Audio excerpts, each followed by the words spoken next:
Magandang araw mga kators, mga katokis, mga katoshis. Welcome na po sa ating panibagong vlog dito sa Talking Toshi Sports.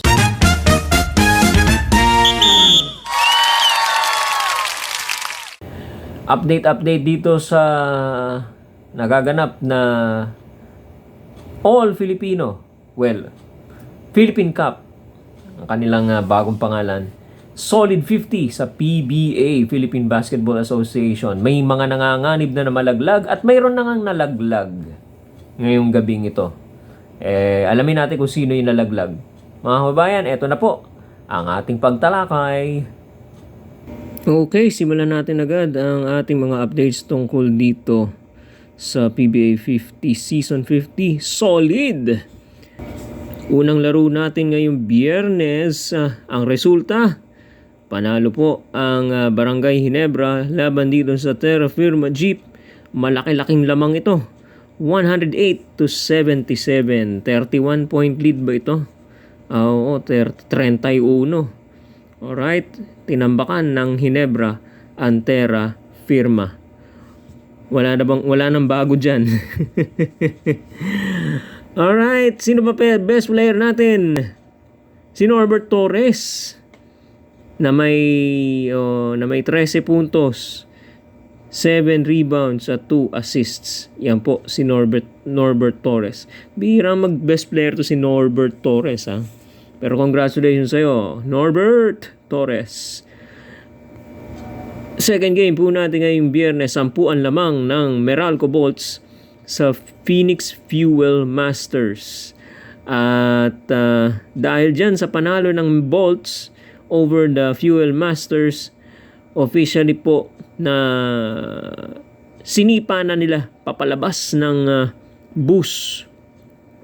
Nagtatangka itong Phoenix na pumasok dun sa bus at makaupo sabi ng Meralco, hindi, lumabas ka. Ayan, pinalayas niya ang Phoenix 88-78, mga kababayan.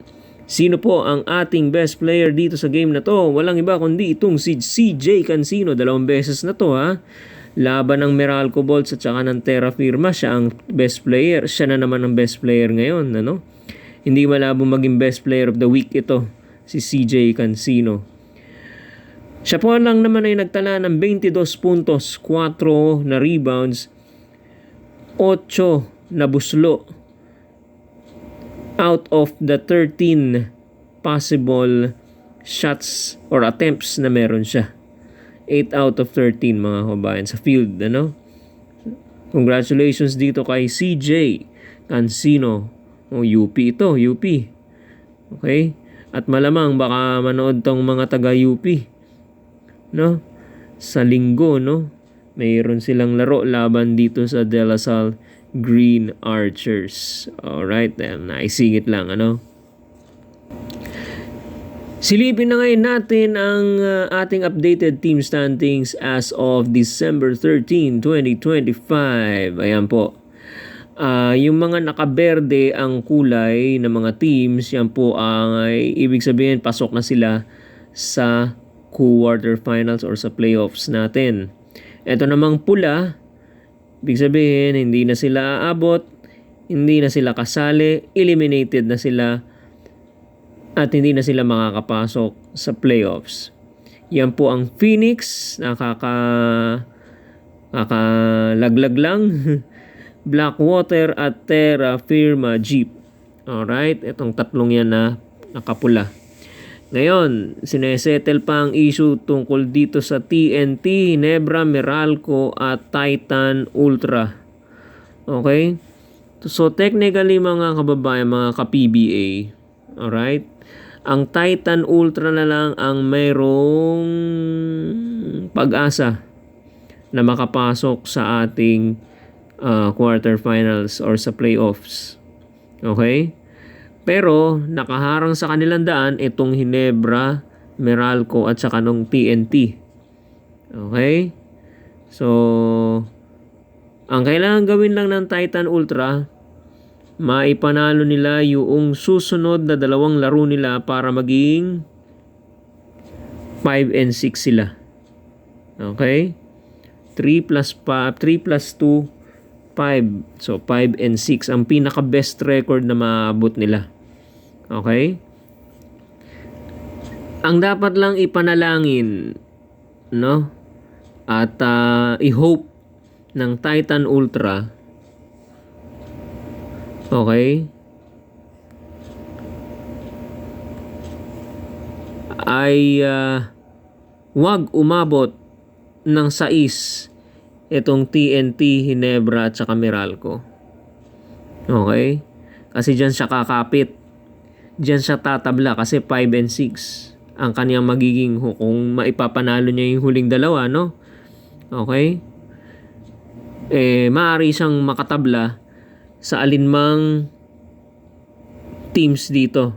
Ito, yung chinekan ko. Okay? Dalawa dyan o isa o kung ano man. Depende sa resulta ng mga laro ng TNT, Hinebra at saka Meralco. Okay? Kasi TNT, Hinebra, Meralco pwede pang mag 5 and 6 yan. 8. May 3 pang laro ang TNT. So pwedeng mag 6. Ang Hinebra may 2 pang laro na, may 2 laro pa. Okay? So 6 pwede rin yan. Ang Meralco may 2 laro pa. So 6. Okay? Nanalo ang Titan Ultra ng 5. So,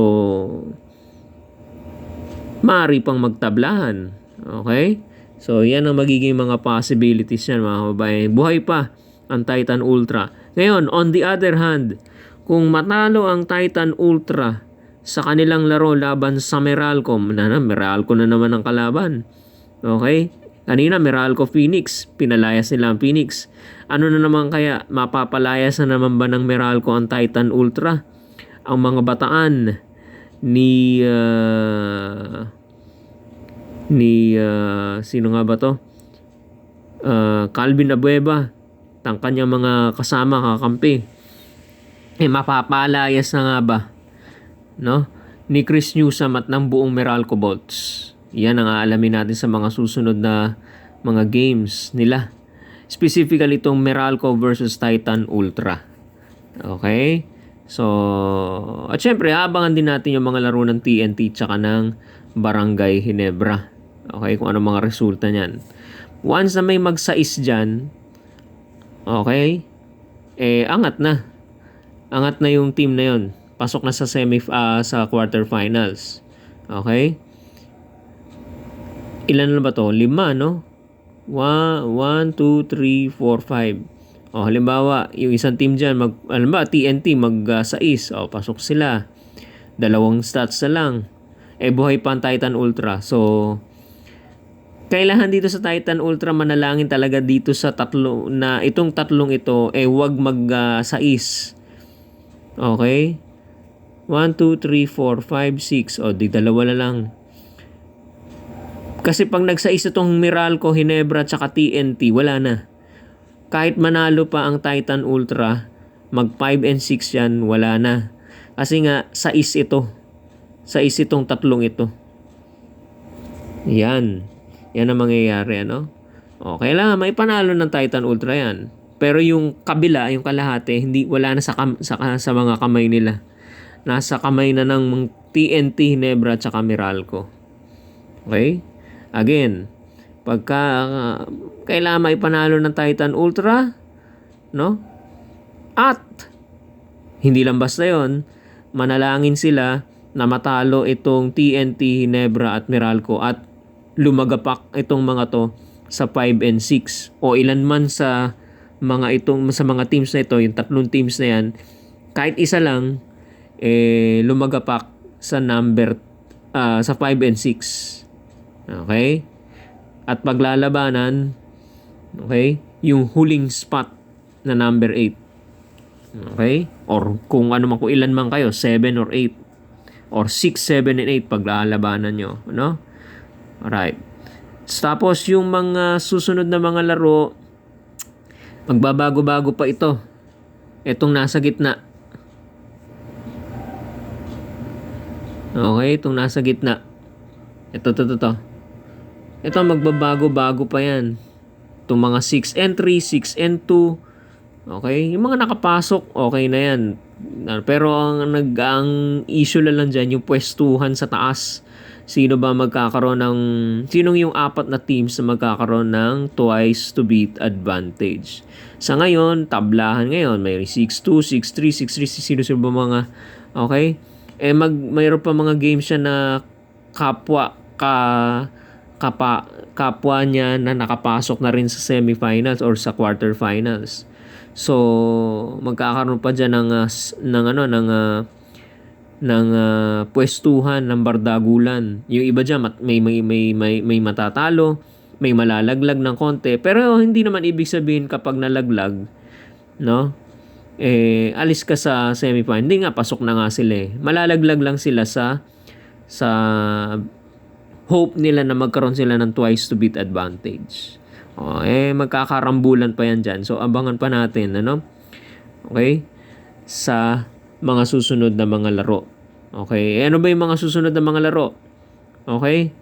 Ano po ba yan? Ito yung mga next na ating aalamin ng resulta. Okay? Hindi lang natatapos sa December 14 yan, ha? Meron pa mga susunod. Inano lang natin.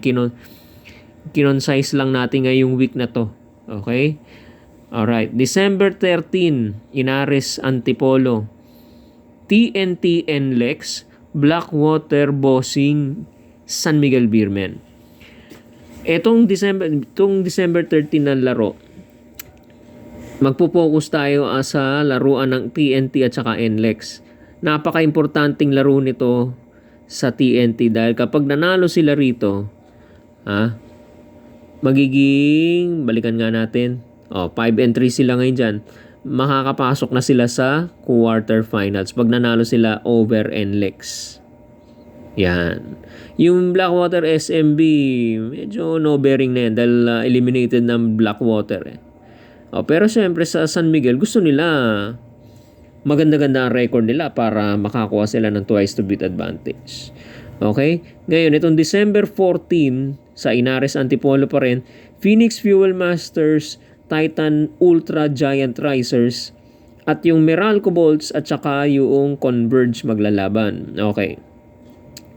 Ang pinakamahalagang laro dito ay yung una, yung Phoenix Fuel Masters at saka Titan Ultra. Okay? Titan Ultra Giant Risers. Nagkamali yata ako ng tingin kanina, no? Ano ba sabi ko? TGR versus Meralco, no? Ang kalaban pala, I stand corrected. Ngayon ko lang nakita to. Phoenix pala ang kalaban. Hindi pala Meralco. Phoenix pala. I'm sorry, ano? Okay. So, tututukan natin itong laro ng TGR, ng Titan Ultra, laban sa Phoenix. Okay? Baka balaki ng Phoenix na i-spoil ang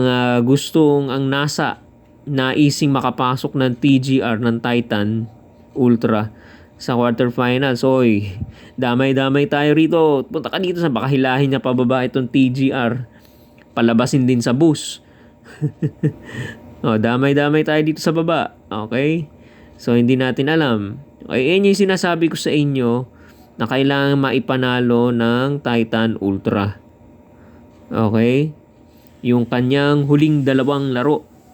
Okay? Hindi ko lang alam kung hindi ko lang kabisado yung schedule. Kung sino yung isa pang makakalaban ng Titan Ultra. Pero isa sa mga makakalaban niya ay Phoenix.